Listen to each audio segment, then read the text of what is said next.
Women ఇండియాలో చాలా strong అయ్యే డిఎన్ఏ ఉంది మనకి. లీడర్షిప్ క్వాలిటీస్ ఉంటాయి మేడం మన డిఎన్ఏలో. అదంతా దాన్ని తట్టి నిద్ర లేపేవాళ్లే కావాలి. అది ఆ కోచ్ పొజిషను నాకు ఎప్పుడు ఇష్టం మేడం. సివిల్స్లోకి వెళ్ళినప్పుడు కూడా చెప్పడానికి ఇష్టపడుతున్నాను కానీ రాయడానికి ఇష్టపడట్లేదు. నేను ఎక్స్ప్లెయిన్ చేస్తున్నాను మేడం ఎక్కువ. మేడం నాతో ప్రిపేర్ అయిన వాళ్ళు ఇప్పుడు సివిల్స్లో ఉన్నారు మేడం. అవునా? వాళ్ళు మంచి క్యాడర్స్లో ఉన్నారు మేడం.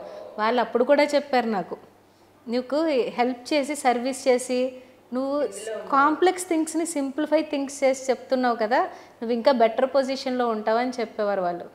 నేను చెప్పాను ఎప్పటికైనా నేను ఒక మూమెంట్ క్రియేట్ చేస్తా. అది ఒక సివిల్ సర్వెంట్ గానో, ఒక ఇండివిజువల్ పవర్ఫుల్ సిటిజన్ గానో, ఒక కోచ్ గానో నాకు తెలీదు.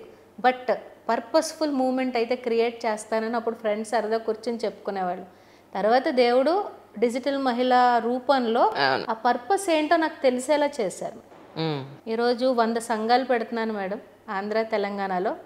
ఎప్పుడూ కూడా బయటకు వచ్చి మాట్లాడిన మహిళ వారానికి 3 సార్లు ఆన్లైన్లోనూ, ఒక్కసారి ఆఫ్లైన్లోనూ బ్లేజర్ వేసుకుని, పగిడి పెట్టుకుని, రాణి లక్ష్మీబాయి పెట్టుకున్న టర్బన్ పెట్టుకుని ధైర్యంగా వచ్చి మైక్ పట్టుకుని president, secretary, treasurer, growth officer, అలాగే ట్రైనింగ్ ఆఫీసర్ పొజిషన్స్ తీసుకుని వాళ్ళు ఒక 40 మంది సంఘాన్ని పెట్టుకుని ఒక్కొక్క డిజిటల్ మహిళ ఒక్కొక్క కేటగిరీ నుంచి వచ్చి వాళ్ళు ఈరోజు సంఘాలు నడిపించుకుంటున్నారు మేడం.